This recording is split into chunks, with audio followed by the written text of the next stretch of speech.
hapa KMC Complex. Tanzania Prisons alichukua chuma 3 kwa 2, alichukua chuma 2. Darwesh Alboko alikwenda kucheza ndivyo sidhiria Kevin Segati. Wameanza haraka haraka huko, anaweka ndani kule Madad kule, gonga kichwa kia kambani, anayekota kwenye kamba, anayekota kwenye kamba. Ismail Bombona akiwaambia tulieni, wakianza mapema sana. Dakika ya 6 hii inakwenda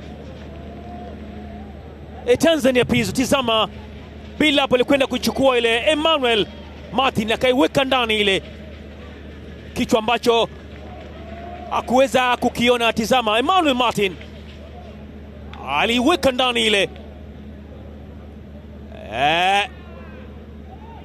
Manuel Ismail Bombona hakuweza kuiona ile.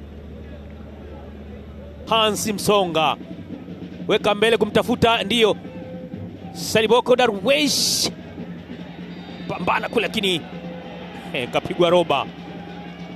Kusikia roba, ameanza haraka kule. Rashidi Chambo ananyinyiza ndani kule, cheza bila kule.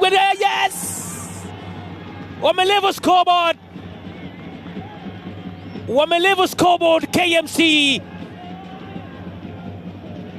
Wamelevel scoreboard. Dakika 37 zimetosha na Shadrack Nsajigwa. Tizama madhambi alifanyika pale. Darwesh Saliboko alichezewa madhambi, wakaanza haraka KMC. Rashidi Chambo akaichekecha ile, akainyunyiza ndani, akamalizia ile Adamu Uledi, kichwa cha kuchumpa kile.